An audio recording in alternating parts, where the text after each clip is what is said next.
Yves Marignac, bonsoir. Vous êtes directeur de WISE Paris. C'est une agence indépendante spécialisée sur les questions nucléaires. Alors justement, il y a un débat qui se pose en France. C'est que faut-il faire de nos déchets nucléaires qui s'entassent depuis des décennies dans l'usine de retraitement, voilà, qui est à Lagnes, dans la Manche. Et alors, il y a un projet, vous allez me dire ce que vous en pensez, mais d'abord on va le décrire, ce projet, qui serait d'enfouir tous ces déchets. Il y a plusieurs dizaines de milliers de tonnes, je crois, de déchets, de les enfouir. Voilà. Alors, à Bure, ça se trouve dans la Meuse, et il y a déjà un chantier qui est en cours. Et donc, l'idée, ça serait de les bunkériser dans le sous-sol, c'est ça? Parce qu'ils sont hautement radioactifs, ces déchets? À 500 mètres de profondeur, pratiquement. 500 mètres de parce profondeur. que, oui, on parle d'une petite partie des déchets produits par le nucléaire et par d'autres activités touchant à la radioactivité. Mais À une peine petite partie, 0,2%. Voilà, mais une petite partie qui est extrêmement radioactive, qui concentre l'essentiel de la radioactivité des déchets. Les déchets les plus actifs dont on parle sont vraiment des choses qui, en quelques secondes à proximité, sans aucune protection, vous tuent. Donc il y a une nécessité de s'en protéger. L'idée aujourd'hui, pour le long terme, c'est de s'en protéger avec cette couche géologique. Donc quand on parle d'enfouissement, c'est de les mettre 500 mètres sous terre, dans de l'argile, réputée stable, etc. C'est peut-être une bonne idée pour le long terme, mais ça occulte. Alors d'abord, on va continuer à décrire. Donc voilà, beaucoup de questions actuelles. On parle bien de bâtonnets qui concentrent 98% de la radioactivité. Vous me disiez là juste avant qu'on commence l'émission, si on était à côté de ces bâtonnets, en quelques secondes, on mourrait. C'est mortel. Voilà. Donc ce sont des robots qui iraient placer par 500 mètres de profondeur. Écoutez, je vous propose tout simplement, on va regarder un petit reportage, un extrait d'un reportage qui décrit les travaux qui sont en cours à Bure, qui est censé donc accueillir ces déchets radioactifs. On regarde. Alors nous allons aller à 490 mètres de profondeur, au niveau principal des galeries du laboratoire souterrain. Une descente exceptionnelle dans les entrailles de la Terre. Nous allons mettre 7 minutes pour descendre. La vitesse de l'ascenseur est environ 2 mètres par seconde. Ici, 300 personnes travaillent depuis 15 ans. La roche, de l'argile, a été creusée sur 1600 mètres. Le but, vérifier que cette argile vieille de 160 millions d'années est totalement étanche. C'est une roche qui est à la fois imperméable, c'est elle qui doit confiner la radioactivité, et c'est une roche qui est également assez massive, solide, dans laquelle on peut creuser des galeries de stockage. Alors c'est étanche et c'est solide. Apparemment, on se dit que c'est le lieu idéal là, pour bunkériser des déchets nucléaires. C'est en tout cas un lieu très favorable pour le faire, a priori, si c'est à long terme la bonne idée. Et moi, je suis descendu il y a quelques mois, effectivement, voir les galeries qu'on vient de voir. C'est assez impressionnant, il faut le dire. Il y a énormément d'efforts qui sont mis pour travailler à cette solution. Simplement, cet enfouissement géologique, c'est la solution dont on a besoin, peut-être. Il y a d'autres hypothèses possibles à long terme. Les déchets dont on parle ne pourront aller dans ce stockage que dans quelques dizaines d'années pour les moins actifs. Et dans 50, 60, 70 ans, on parle encore de déchets qui iront dans ce stockage en 2150, de déchets produits aujourd'hui.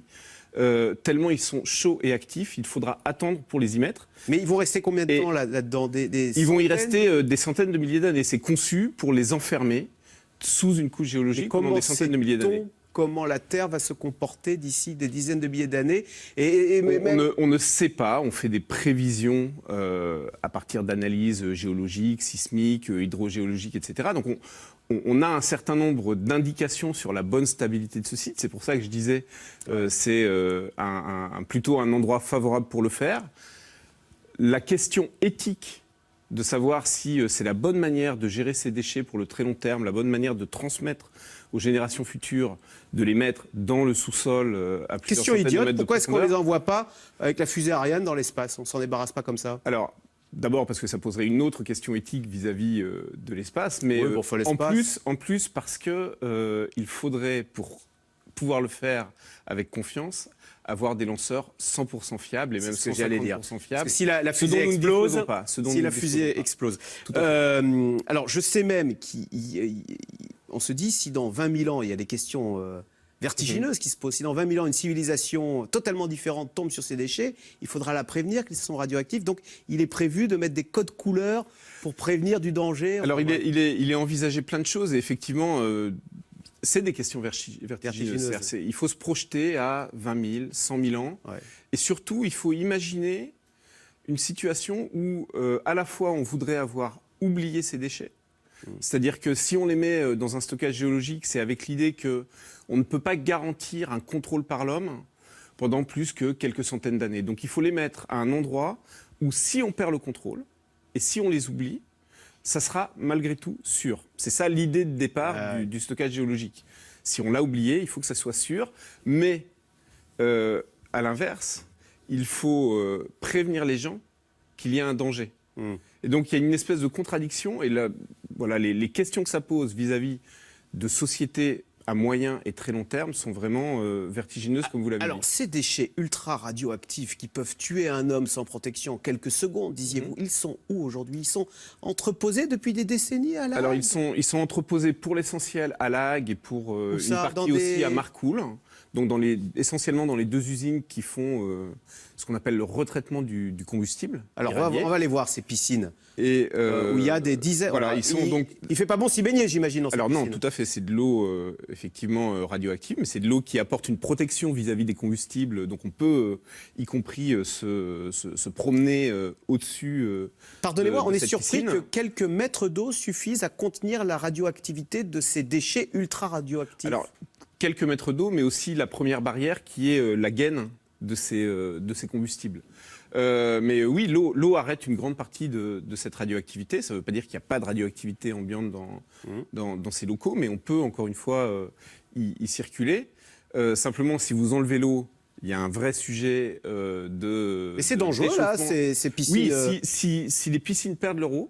Ouais. Wise Paris avait fait une étude sur ce sujet il y a une quinzaine d'années après le 11 septembre. Si les piscines perdent leur eau, ce qui peut arriver pour plein de raisons, et notamment dans des situations d'actes de malveillance, on peut avoir un emballement sous l'effet de la propre chaleur de ces combustibles, parce qu'ils sont radioactifs, mais ils sont aussi très chauds.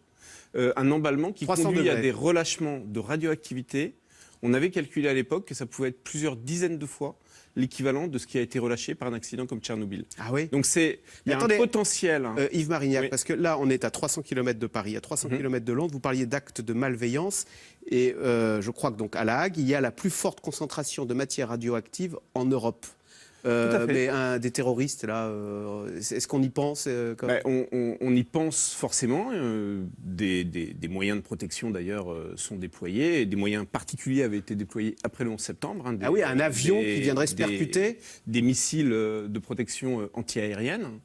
Donc oui, on pense à ces sujets. Et c'est la raison pour laquelle je disais tout à l'heure que le concept CIGEO est important. CIGEO, c'est BUR. Hein, la question de ce qu'on fera pour les siècles et les millénaires à venir de ces déchets est importante, mais pour moi, l'urgence aujourd'hui et la manière dont ils sont sécurisés ou non dans les entreposages, à La Hague, les combustibles, les déchets vitrifiés, il y a vraiment un sujet, un potentiel de danger sur ce site qui est extrêmement important. Donc si je vous ai bien compris, à court terme, vous dites qu'il faut peut-être renforcer le bunker à La Hague. Hein, et ensuite, pourquoi pas les mettre à Bure, parce qu'après tout, il faut bien s'en débarrasser. Alors, pourquoi pas à Bure ou pourquoi pas autre chose? Je pense qu'il faut surtout se donner le temps de réfléchir aux solutions pour le très long terme, mais que l'urgence est à sécuriser pour le court terme. Merci beaucoup Yves Marignac. Donc je rappelle un directeur de Wise Paris, agence indépendante spécialisée sur les questions nucléaires. Merci. Merci. Vous restez avec nous tout de suite. Caroline Roux, c'est dans l'air. C'est un jour qu'on décrit comme historique pour la Grande-Bretagne et l'Europe, puisque c'est aujourd'hui que Londres enclenche le fameux article 50 qui va permettre à la Grande-Bretagne de quitter l'Union européenne. Comment vont réagir les entreprises? Comment vont réagir les autres capitales européennes? C'est dans l'air, est intitulé ce soir « À qui profite le Brexit ?»